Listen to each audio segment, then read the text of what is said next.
여러분, 사람은 하나님의 형상으로 창조된 영적인 존재입니다. 그래서 하나님께 예배하는 시간이 가장 행복한 것입니다. 왜 그렇습니까? 예배 시간에 우리가 하나님을 만나기 때문입니다. 할렐루야. 예배는 하나님을 만나는 행복한 시간입니다. 나를 사랑하시는 아버지를 만나는 시간입니다. 그래서 아버지가 우리를 만나 주시려고 기다리시는 시간이 예배 시간이에요. 그래서 하나님은 예배 시간에 우리를 찾아와 주셔서 만납니다. 오늘 예배를 통해서 이런 은혜가 있기를 축원합니다. 하나님은 예배 시간에 어떻게 찾아오는데요? 어떻게 찾아오는데요? 어떻게 나를 만나 주시는데요? 하나님은 영이신데 그 영이신 하나님이 성령으로 찾아오십니다. 말씀으로 찾아오십니다. 그러므로 요한복음 4장 23절 24절은 이렇게 말씀합니다. 다 같이 합독합니다. 시작. 아버지께서 참되게 예배하는 자들은 영과 진리로 예배할 때가 오나니 곧 이때라. 아버지께서는 자기에게 이렇게 예배하는 자들을 찾으시느니라. 하나님은 영이시니 예배하는 자가 영과 진리로 예배할지니라. 하나님은 영이시니 예배하는 자가 영과 진리로 예배할지니라. 할렐루야. 하나님은 영이신데 무슨 말씀이냐면 너희도 영이야. 너희도 영적인 존재야. 그래서 너와 나는 교제할 수 있고 영적으로 교통할 수가 있는 거야. 할렐루야. 우리도 하나님의 형상으로 창조된 영적인 존재이므로 하나님께 예배하는 자는 영으로서 교통하고 영적으로 만나고 성령으로 찾아오시고 하나님의 말씀으로 찾아온다는 거예요. 할렐루야. 그러므로 예배하는 자가 신령과 진정으로 영과 진리로 예배하시길 축원합니다. 너와 나 사이에 서로 교통할 수 있고 영적인 존재이기 때문에 서로 만날 수가 있다는 것입니다.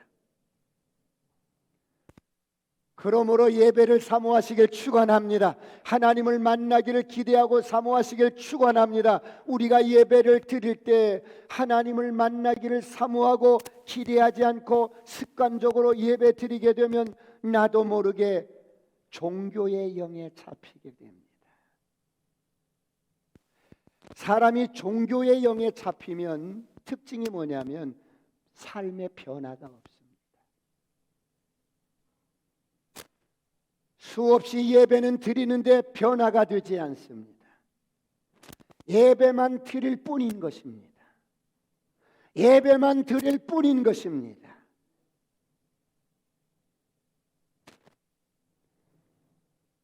그래서 예배에 대한 기대감도 없고 예배에 대해서 내가 주님을 만나야겠다는 기대감도 없습니다. 이렇게 사모함이 없고 기대감이 없으면 여러분 매너리즘에 빠진 것입니다. 선포합니다. 종교의 영은 떠나갈지어다. 떠나갈지어다. 그러므로 오늘 말씀으로 찾아오시는 하나님을 만나시길 축원합니다. 성령으로 찾아오시는 하나님을 만나시길 축원합니다. 사랑하는 성도 여러분, 오늘 저와 여러분이 하나님과 같은 전능하신 분을 만난다는 것은 쉽지 않습니다. 세상 사람들은 아무리 울어도 소리쳐도 몸부림쳐도 하나님을 만날 수가 없습니다. 그런데 오늘 저와 여러분은 천지를 창조하신 하나님을 예배를 통해서 만나게 되는 겁니다. 이것은 절대적인 하나님의 은혜요 은총입니다. 그러므로 누구든지 예배를 드리면서 이 하나님을 만나면 인생이 역전됩니다. 문제가 해결됩니다. 질병이 치유됩니다. 선포합니다. 어둠은 떠나갈지어다. 저주는 떠나갈지어다. 가난도 떠나갈지어다. 예수가 채찍에 맞음으로 질병도 떠나갈지어다.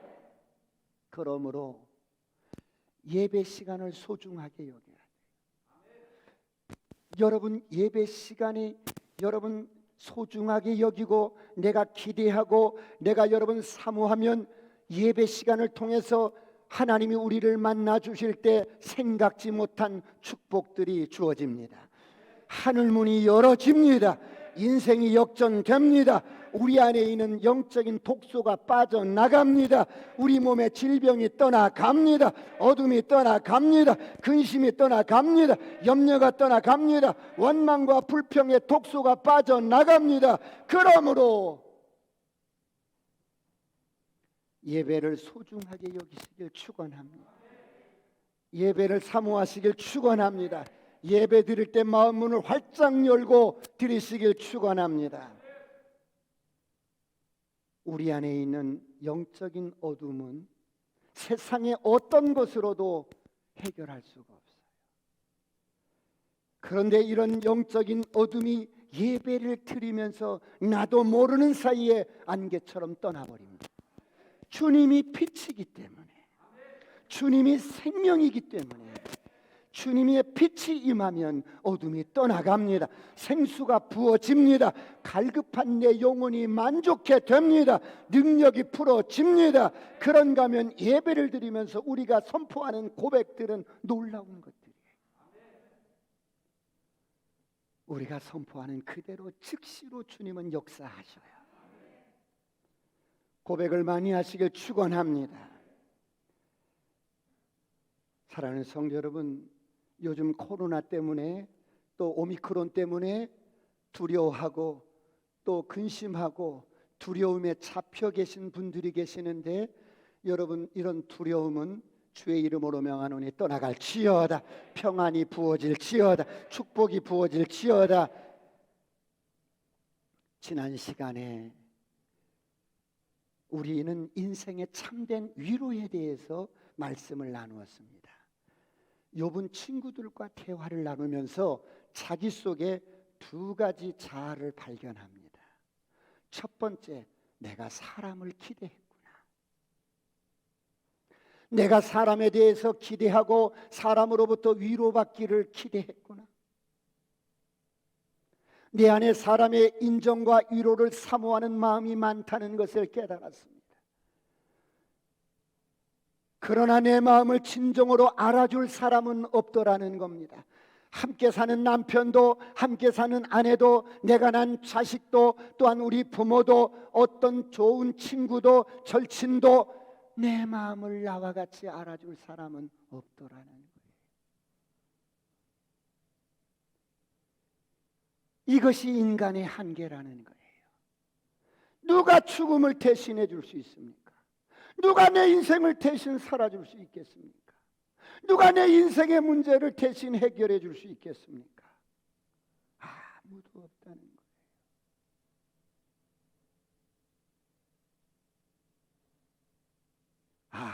내가 사람에 대해서 기대가 컸었구나.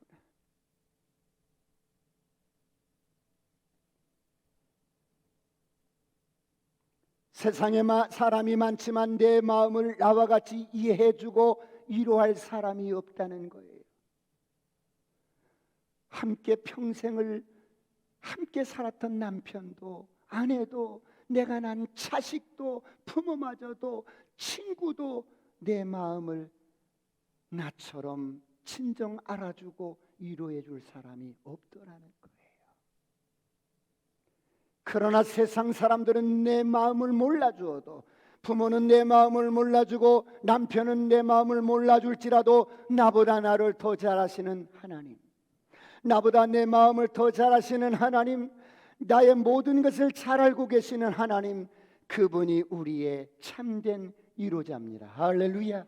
그래서 그는 하나님 앞에 모든 것을 쏟아놓기로 결심을 합니다. 너의 마음을 물 쏟듯, 너의 마음을 주 앞에 물 쏟듯 하라는 겁니다. 두 번째는 세상에 대한 미련을 버렸습니다. 욥아, 네가 회개하고 돌이키면 너 잃어버린 재산, 잃어버린 자식, 잃어버린 명예, 잃어버린 모든 것들 다 회복시킬 줄 거야. 아니, 나 그런 것 믿고 살았던 사람이 아니야. 내 인식의 기초가 나는 그런 것 의지하고 살았던 사람이 아니야. 10자식이 있어도 난 자식 의지하고 살았던 사람이 아니야. 내게 그렇게 많은 재산이 있고 소유가 있어도 나는 그런 것 믿고 의지했던 사람이 아니야.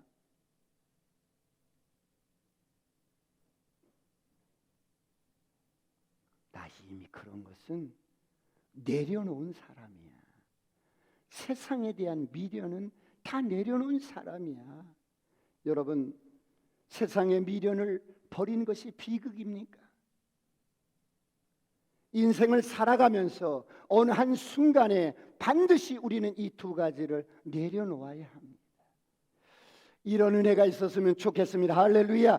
인간의 한계를 인정할 때 그때부터 대가를 바라지 아니하고 상대방을 그대로 여러분 사랑할 수 있게 됩니다. 세상에 대한 미련을 버린 후부터 하나님 앞에 제대로 우리가 인생을 살 수 있는 겁니다. 세상에 대한 미련을 내려놓지 못하니까 세상이 나에게 꿈을 주고 돈을 주고 행복을 약속하는 것 같아서 세상 길로 가다가 보니까 실망하고 절망하고 낙담하고 쓰러지는 거예요. 그런데 이런 미련을 내려놓으니까 정말 하나님 앞에 제대로 믿음 생활을 할 수 있는 거예요. 이런 은혜가 있기를 축원합니다. 저를 향해 선포합니다. 아싸, 꿈 같은 일이 일어납니다. 사랑하는 성도 여러분, 그래요.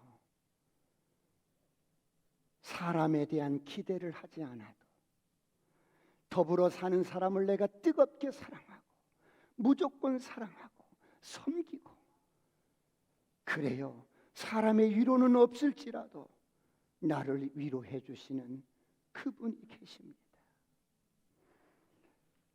여러분, 주님은 나를 위로해 주시기 위해서 이 땅에 찾아오셔서 십자가를 지시고 내 연약함과 내 눈물과 내 허물과 나의 죄와 나의 모든 심판을 대신 담당하시고 내 대신 그 자리에 죽으셔서 부활하신 주님이 지금 나의 위로자가 되어셔서 우리와 함께 하시고 끝날에 심판대에 섰을 때 주님은 나를 위로하시며 변호하시고, 아버지여, 이 아들은 나를 믿었던 사람입니다.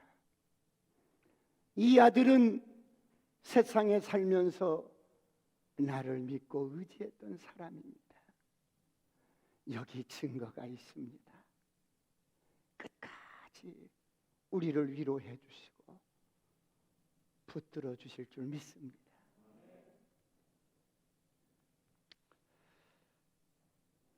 오늘 본문 내용은 욥의 말을 듣고 엘리바스라는 친구가 욥에 대한 말에 대해서 대답을 하는 말인데, 먼저 15장 2절을 먼저 한번 보겠습니다. 2절 다 같이 시작. 지혜로운 자가 어찌 헛된 지식으로 대답하겠느냐? 어찌 동풍을 그의 복부에 채우겠느냐? 욥의 친구 엘리바스가 이런 욥에게 지금 하는 말입니다. 욥아, 너 참 지혜로운 줄 알았더니 너 정말 헛된 지식을 갖고 있었네. 너 정말 안 됐다.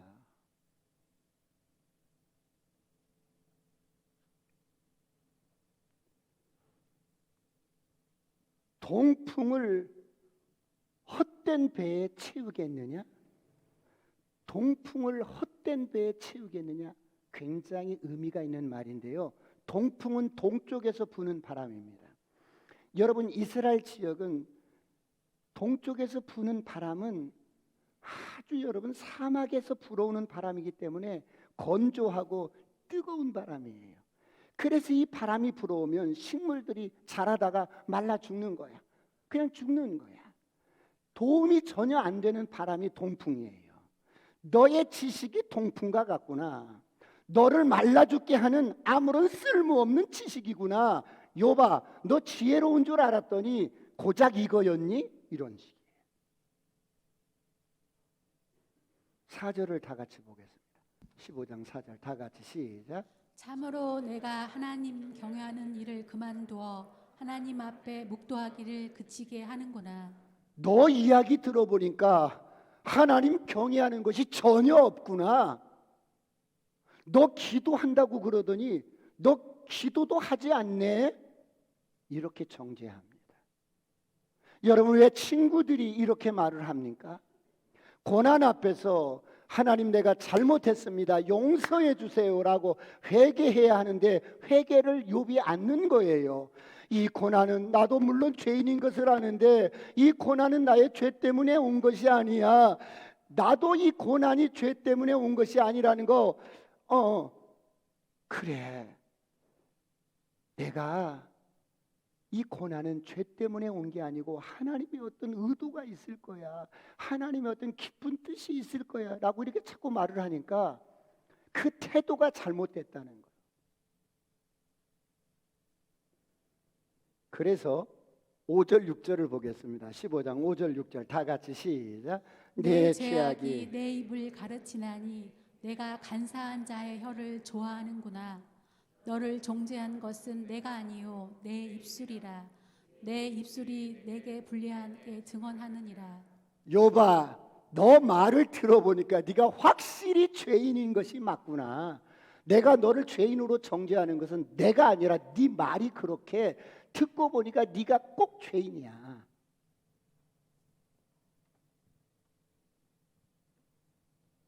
너무 잔인하게 그리고 너무 가혹하게 친구를 이렇게 공격을 합니다.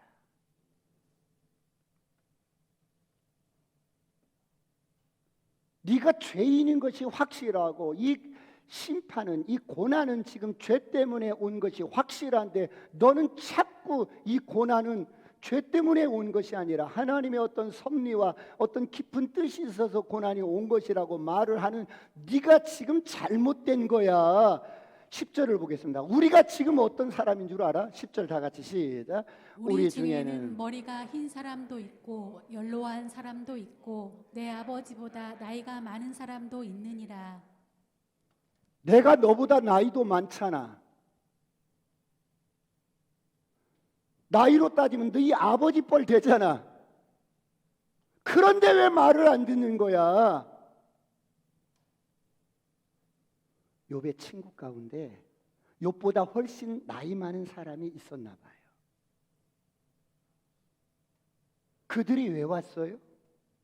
하나님의 위로를 전하러 왔는데 하나님의 뜻을 알아들으라고 가르치고 전하러 왔는데 욥의 반응이 어떠냐면 그들의 말을 안 듣는 거예요.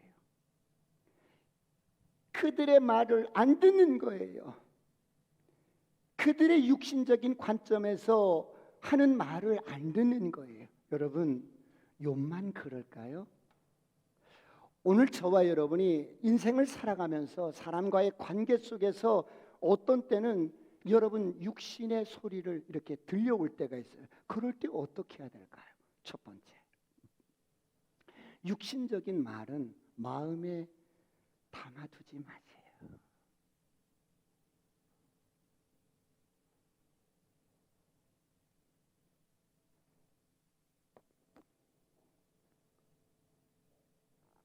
오늘 저와 여러분은 생명의 소리만 들으시길 축원합니다. 하늘의 음성을 들으시길 축원합니다. 하나님의 말씀인 생명의 소리를 들으시길 축원합니다. 인간적으로 이런저런 말들로 여러분에게 들려올 때 그런 것들은 마음에 두지 마세요. 그래서 오늘 12절 13절을 보겠습니다. 다 같이 합독합니다. 시작. 어찌하여 내 마음에 불만스러워하며 내 눈을 번득거리며 내 영이 하나님께 분노를 터뜨리며 내 입을 놀리느냐. 나이 많은 우리가 와서 멀리서 와서 하나님의 뜻을 전하러 와서 말을 하면 말을 들어야지. 나이도 어린 것이 눈 새파랗게 뜨고 빡빡 아니라고 우기면 되냐? 응? 여러분, 인간관계의 문제는 3000년 전이나 지금이나 2000년 전이나 지금이나 사람 사는 인간 사이의 문제는 똑같아요.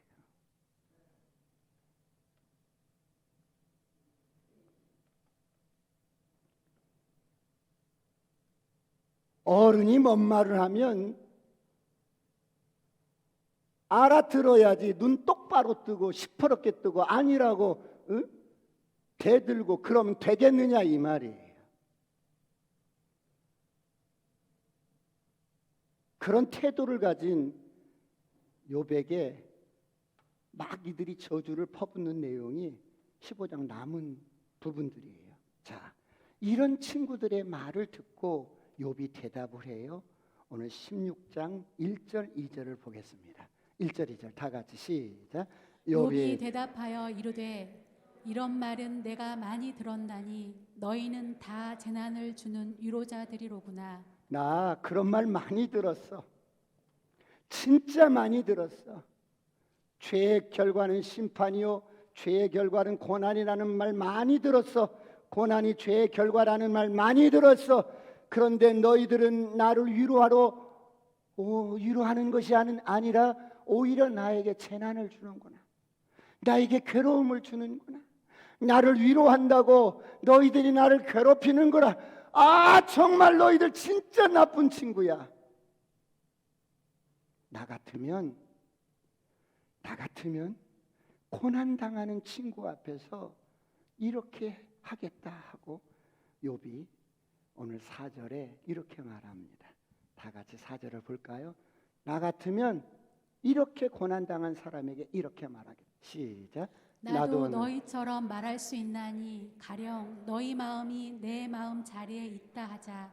나도 그럴듯한 말로 너희를 치며 너희를 향하여 머리를 흔들 수 있느니라. 너희 마음이 내 마음의 자리에 있다. 굉장히 중요한 의미 있는 단어예요. 너희 마음이 내 마음의 자리에 있다. 여러분 이게 무슨 말이냐면 입장을 바꿔놓고 생각해 보자. 네가 내 입장이라면, 너희들이 내 입장이라면 이렇게 말할 수 있겠니? 신발을 바꿔 신어보자. 남의 신발 신어보지도 않고 네가 마음대로 판단하고 정죄하고 네가 하나님이냐?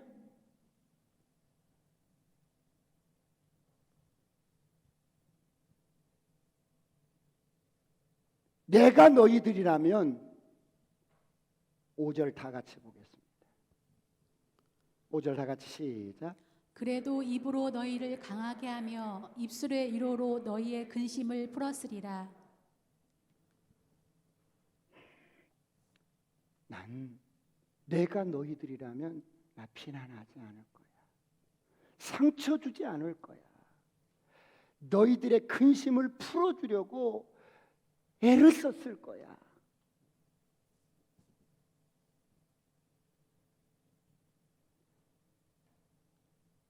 여러분, 우리는 내 일이 아니라고 상대방의 일을 너무 쉽게 말을 하고 쉽게 정지하고 판단을 합니다. 남의 신발을 신어보지 않고 말하지 마세요.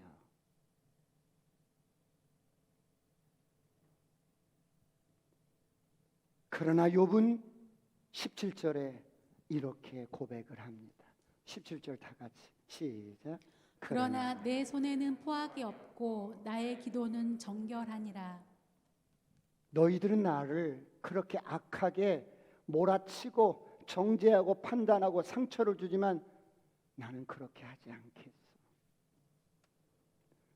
너희들은 나를 가혹하게 대하는데 나는 그렇게 하지 않겠어. 나의 기도는 정결하니라.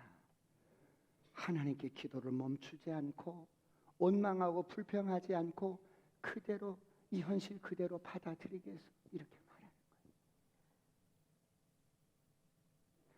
내게 가혹하게 말하는 그 친구에게 가혹하게 내가 되받아서 말하지 않고 하나님도 원망하지 않겠다는 말이에요. 사랑하는 성도 여러분, 욥이 이렇게 끝까지 원망하지 않고 끝까지 친구들의 그런 정죄와 가혹한 말에도 견딜 수 있었던 이유가 뭡니까? 욥은 고난을 당하고 있지만 이 고난이 하나님의 은혜와 사랑 속에서 비록 고난을 당하고 있지만 이 고난은 저주가 아니고 형벌이 아니라는 것을 확신했기 때문입니다. 할렐루야. 욥만 그럴까요? 이 코로나가 우리에게 어떤 저주일까요? 이 속에는 하나님의 깊은 뜻이 있어요. 저와 여러분을 향한 사랑일 수 있어요. 할렐루야. 이것을 통해서 하나님은 놀라운 일들을 이루실 줄 믿습니다. 혹시 여러분 원치 않은 코로나지만 이 코로나로 인하여 고난 가운데 계신 분이 있어요. 그러나 이 고난 가운데 계신 분들 원망하지 말고 하나님의 사랑을 의심하지 마세요. 반드시 승리하게 할 줄 믿습니다. 내가 비록 10자식이 죽어나가고 내 모든 재산이 다 날아가고 내 몸도 지금 만신창이가 되었고 아내마저도 떠나버린 혼자의 인생이지만 나는 이런 고난 중에 있지만 이 고난이 하나님의 저주가 아니고 죄에 대한 형벌이 아니고 나를 사랑하셔서 내가 이해하지 못하지만 하나님의 깊은 뜻이 있을 거야. 이런 은혜가 있기를 축원합니다. 그렇다면 여러분, 우리가 인생을 살다 보면 이런저런 문제들이 우리에게 주어질 때 그럼에도 불구하고 때로는 넘어지고 때로는 쓰러질지라도 그럼에도 불구하고 하나님의 사랑을 믿고 신뢰하면서 일어서시길 축원합니다. 정 믿을 수가 없다면 십자가를 보십시오. 저 십자가는 나를 사랑해서 하나님께서 이 땅에 나를 구원하고 나를 사랑하신다는 확증으로 십자가에서 피 흘려서 죽으신 증거입니다.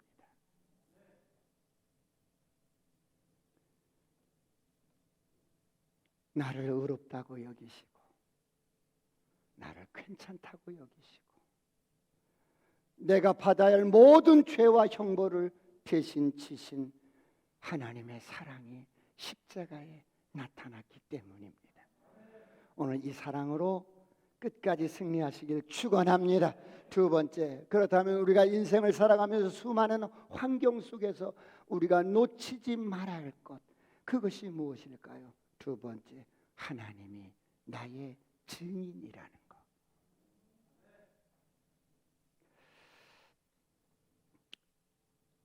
친구들과 대화 속에서 욥이 이렇게 멋진 고백을 합니다.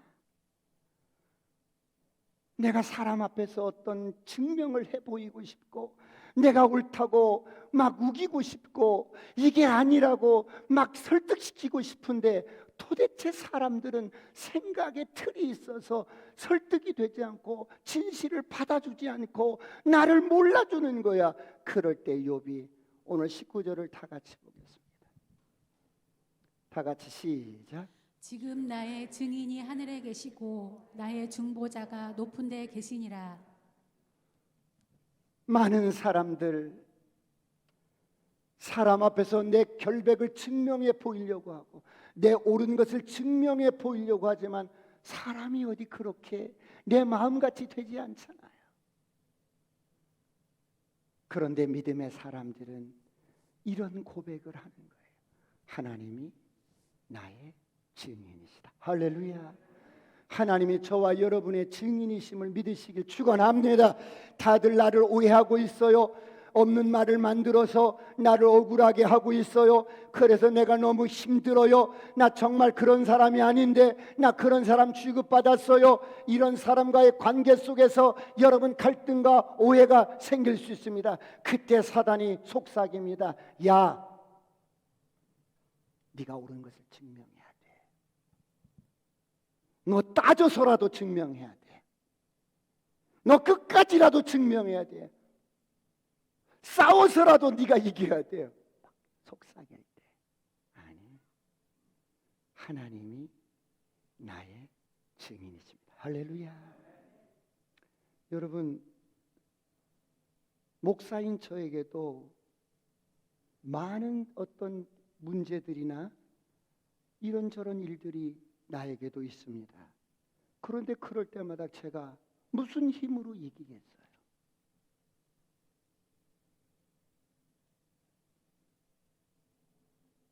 어떤 성도에게 이렇게 말하면 아이고 목사님 그게 진실이 아닐 거예요.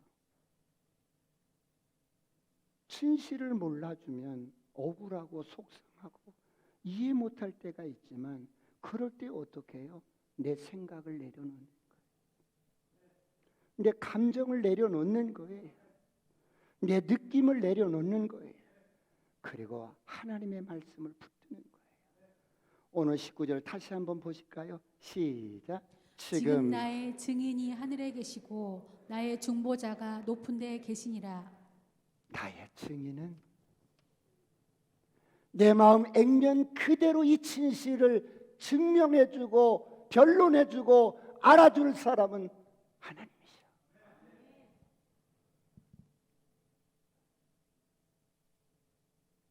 이것이 믿음의 사람입니다. 할렐루야. 누가 날 몰라줘도 상관없어요. 주님이 나의 증인이시니까. 할렐루야. 남편이 때로는 뭐 이상한 말을 해서 억울하게 해도 상관없어요. 주님이 나의 증인이시니. 그렇다면 여러분, 오늘 우리는 이런 인간관계 속에서 어떻게 살아야 할까요? 세 번째, 하나님 앞에서 행하는 자가 되어야 돼요. 굉장히 중요한 말입니다.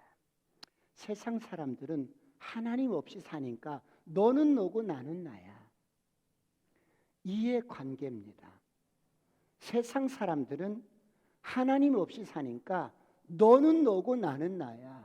나 내 건 먹고 너 네 건 먹고 조금 인심을 쓰면 하나 주고 이런 이해관계예요. 그러나 예수 믿는 사람은 이제 모든 인간관계는 하나님 앞에서 행하는 거예요. 믿으시면 아멘. 너와 나 사이에 너는 너고 나는 나가 아니라 너와 나 사이에 하나님이 함께 계시는 거예요.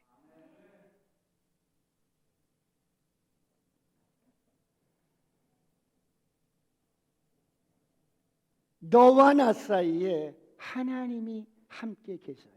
할렐루야. 그래서 어린 소자는 무시하기 쉬울 수 있어도 어린 소자와 나 사이에 하나님이 계시기 때문에 그 어린 소자에게 여러분 대하는 것, 죽게 대하는 것입니다.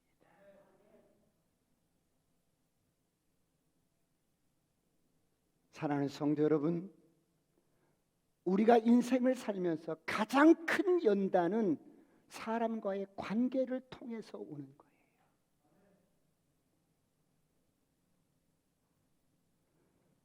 어쩌다 질병이 걸려서 입원해서 수술하고 여러분 투병 생활하는 거 이런 것은 그렇게 큰 연단이 아니에요. 하나님이 우리를 연단할 때 가장 큰 연단은 사람과의 관계를 통해서 연단이 주어집니다. 그래서 하나님 앞에서 너와 나 사이에 하나님이 함께 계신다는 이런 의식이, 이런 인식이 우리에게 학습되고 훈련되지 않으면 똑같은 문제가 반복해서 찾아오는 거예요.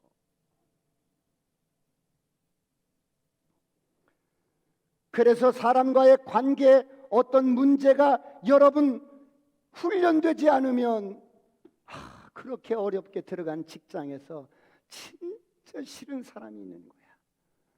그래서 이 사람 때문에 내가 이직을 할까, 직장을 옮길까 갈등을 하다가 도저히 안 되겠어서 직장을 옮겼더니 세상에 그 직장에 가보니까 그와 똑같은 사람이 거기도 있네.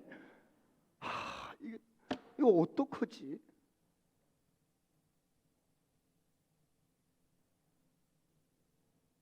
뭐가 문제예요?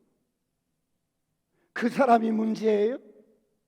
우리는 그 사람이 문제라고 말하잖아요. 그 사람 때문이라고 말하잖아요. 이게 무슨 예수를 믿는 사람이에요? 문제는 나예요. 믿으시면 아멘. 변화되지 못한 나란 말이에요. 그런데 내가 변화되고 보니까, 내가 십자가의 예수의 사랑을 깨닫고 복음이 뭔 줄을 알고 보니까, 내가 변화되고 보니까 모든 사람들이 일망무죄한 거야. 걸리는 사람이 없어. 이런 은혜가 있기를 축원합니다. 축원합니다. 그래서 너와 나 사이에 너는 너고 나는 나가 아니라 하나님이 함께 계십니다.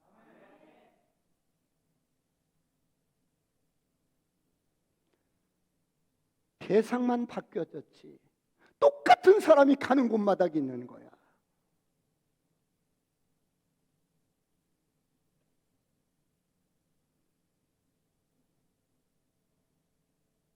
우리는 하나님을 믿고 산다고 하지만, 예배는 그렇게 매주마다 드리지만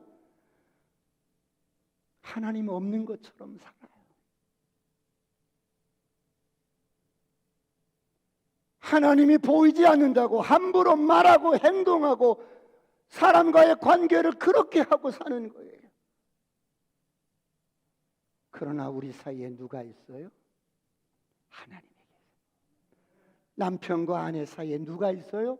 하나님에게. 부모와 자식 간에 누가 있어요? 하나님이 계세요. 당신과 나 사이에 하나님이 계신다는 거예요. 그러므로 하나님이 우리의 증인이시다. 상대방이 내 마음을 몰라줘도, 상대방이 내 아픔을 몰라줘도, 내 상처를 몰라줘도 하나님은 아셔요. 할렐루야. 하나님이 증인이시고 하나님이 우리 사이에 함께 하시기 때문에. 다윗과 요나단이 참 사랑했어요. 요나단은 가만히 있으면 아버지 왕위가 내게로 오는 거예요. 사울 왕이 아버지니까 내가 아버지 대를 이어서 왕이 되는 거예요. 그런데 멋진 친구가 나타났어요. 돌팔매 하나로 족장을 쓰러뜨린 거야. 너무 하나님이 함께하는 매력적인 친구야. 그래서 어때요? 다윗과 언약을 맺어요. 자기의 왕위를 포기하고 다윗에게 양보를 하는 거예요. 자, 제가 이 지역을 위해서 40일 금식 기도하면서 복음화를 위해서 하나님 앞에 기도를 하는데, 저희 교회에 저희 교인이 아닌데 다른 교회 다니시는 분인데 철야 때 이렇게 한 번씩 나오시는 부부가 있었어요. 그런데 그 부부가 드럼도 잘 치고 찬양 인도도 잘하고 찬양팀을 꾸려서 찬양 인도도 잘하시는 그런 분이 계셨어요. 그런데 금식을 하고 있는데 그분이 찾아오셔서, 목사님, 금식 끝나면 저희들이 목사님 도와서 교회를 잘 섬기겠습니다. 이렇게 말씀을 하시는 거예요. 그런데 제가 뭐라고 대답할까요? 어머머머머머, 어머머머머, 기뻐라. 너무 좋아, 너무 좋아, 너무 좋아, 너무 좋아. 그렇겠어요? 아니요. 사무엘상 20장 23절 말씀을 딱 짚어주었어요. 다 같이 한번 합독합니다. 시작. 너와 내가 말한 일에 대하여는 여호와께서 너와 나 사이에 영원토록 계시느니라 하니라. 당신의 한 말, 우리 사이에 하나님이 계신다.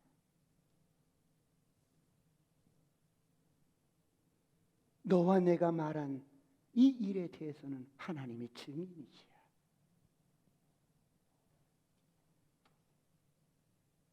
너와 나 사이의 이 말의 이 언약은 누가 증인이라고요?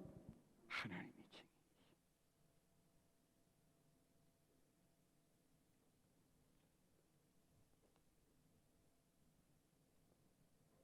사람들이 몰라줘도 괜찮아요. 세상 사람들이, 아니 주님께 헌신했으면 복 받고 살아야지, 무슨 암이야? 응? 이 저주받은 거 아니야? 그렇게 모욕하고 핍박하고, 그래도 하나님이 나의 증인이신 거예요. 사랑하는 성도 여러분, 한 해를 살아오시면서 돌아보면 원치 않게 오해받은 일도 있을 수 있고, 진짜 어떤 때는 자다가 그 일만 생각하면 벌떡 일어나서 펄펄 뛰고 싶은 그런 사건도 있을 수가 있고, 그러나 너무 억울해하지 마세요. 오해받았다고 손해볼 것 없어요. 하나님이 증인이십니다. 할렐루야. 하나님이 우리 사이에 함께 하십니다. 할렐루야. 나는 말을 하고도 잊어버릴 수 있어. 그런데 하나님은 결코 잊을 수가 없어요. 19절 말씀 다시 한번 보고 제가 말씀을 마무리를 하겠습니다. 다 같이 시작. 지금 나의 증인이 하늘에 계시고 나의 중보자가 높은 데 계시니라. 지금 나의 증인은 하나님이셔. 네가 아니라.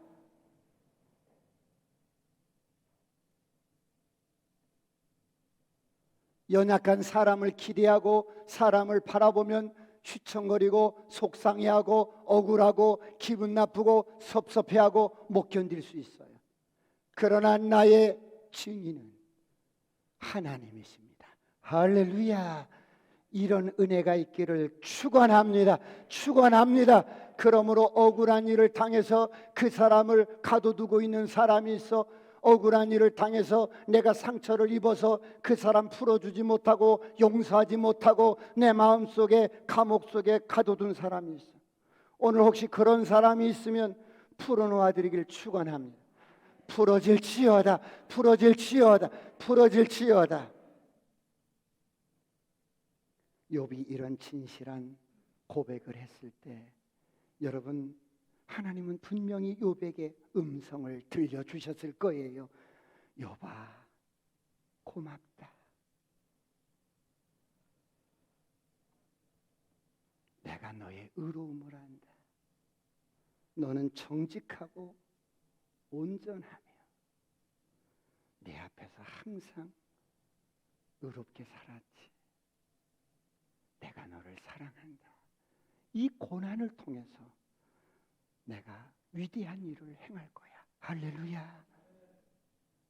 사랑하는 성도 여러분, 사람은 나를 몰라줄 수 있어요. 함께 사는 남편도 나를 몰라줄 수 있어요. 그러나 주님이 우리의 증인이십니다. 주님이 나의 증인이실 뿐만 아니라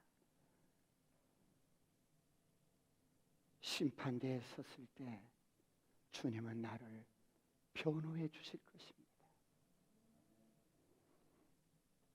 심판대에 서서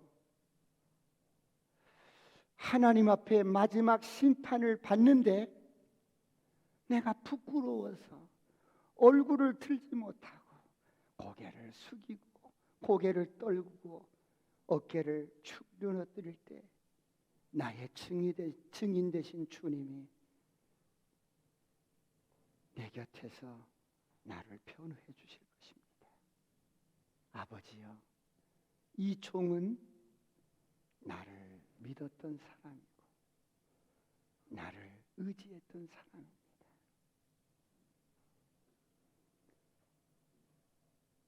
내가 이 종을 위해서 대가를 지불한 표시가 여기 있습니다.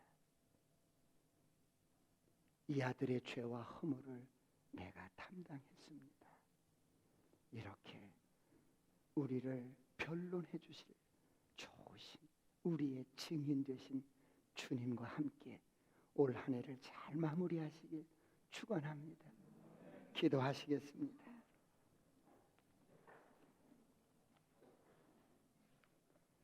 하나님, 인생을 살다 보니까 때로는 눈물 날 일이 많이 있습니다.